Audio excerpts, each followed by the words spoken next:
네, 안녕하세요. 푸돈싸입니다. 리그 종료 이후 정우영 선수가 2부 리그로 임대를 갈 것이다.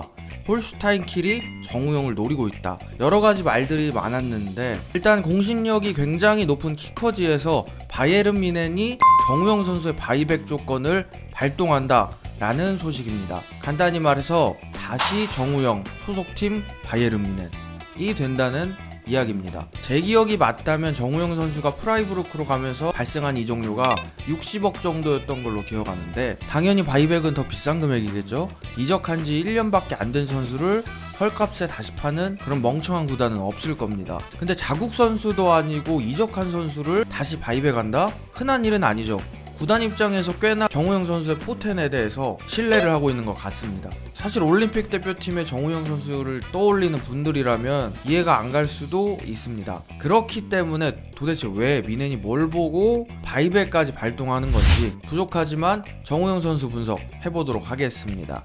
레고 먼저 프라이부르크로 이적 이후 정우영 선수는 기회를 받지 못하였습니다. 벤치에 몇 번 앉았던 게 전부고 1군에서는 1분도 출전하지 못하였습니다. 그러다 결국 프라이부르크 2군으로 내려가서 6경기 정도 출전을 하였는데, 참고로 프라이부르크 2군은 독일 4부 리그입니다. 아무리 유럽이라고 해도 99년생 한창 성장해야 될 선수가 4부 리그에서 뛰는 건 썩 좋은 상황은 아니죠. 그러다가 결국 시즌 중간 겨울 이적 시장에서 바이에른 뮌헨 2군으로 임대를 갑니다. 당시 뮌헨 2군은 3부 리그 소속, 순위는 15위. 당시 뮌헨 2군이 얼마나 상황이 좋지 않았냐면 10월부터 1월까지 펼쳐진 12경기 중에서 딱 1승을 거두었습니다. 그 가운데 리그 경기는 9경기였고요.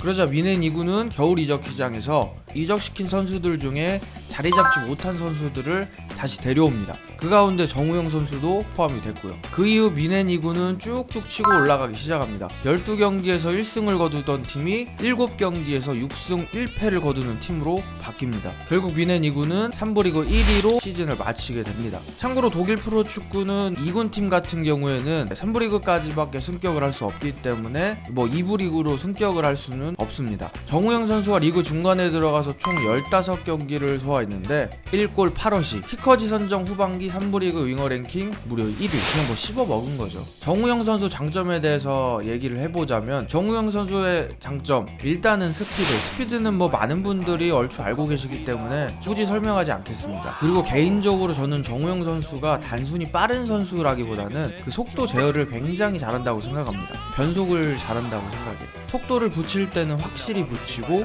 본인이 방향 전환이라든지 감속이 필요한 경우에는 딱 필요한 만큼만 상대와의 거리를 벌릴 정도의 순간 스피드만 냅니다. 상대 선수들은 정우영이 빠른 선수라는 거를 다 알고 있기 때문에 정우영 선수가 순간적으로 치고 나가면 어떻게 할까요?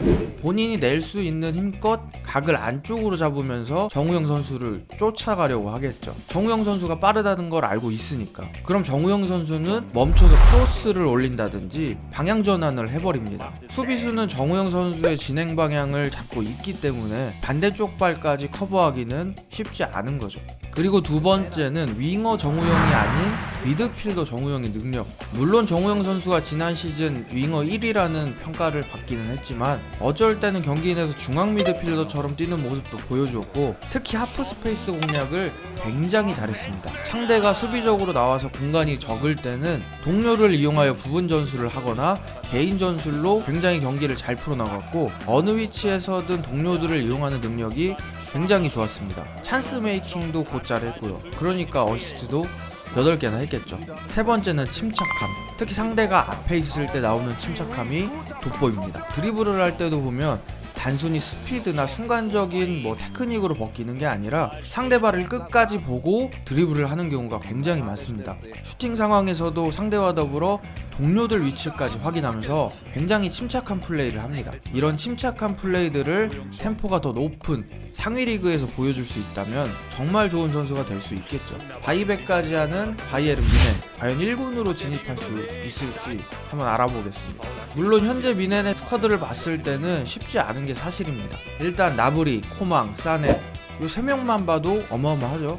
억지로 끼워 넣으면 밀러까지 누가 부상을 당한다든지 뛸 수 없는 상황이 아니고서는 솔직히 어렵습니다. 부상을 당한다고 해도 그 밑에 있는 유망주들과 경쟁해서 우위를 점해야 되고요. 그래서 제 생각은 그렇습니다. 미넨으로 바이백한 이후 2부 리그로 임대를 가지 않을까 생각해봅니다. 3부 리그에서 증명을 했고 3부 리그에는 미넨 2군이 있기 때문에 결국 남은 건 1군에서 활용 혹은 미넨하고 만날 일이 없는 2부 리그 임대가 가능성이 있을 것 같습니다. 아니면 정말 변수로 인하여 1군에 뛸 선수가 없을 때를 대비해서 주로 2군에서 뛰면서 그때그때 콜업을 해서 사용하는 형태. 근데 이 부분은 정우영 선수가 99년생으로 마냥 유망주라고 볼 수는 없기 때문에 가능성이 적어 보이긴 합니다.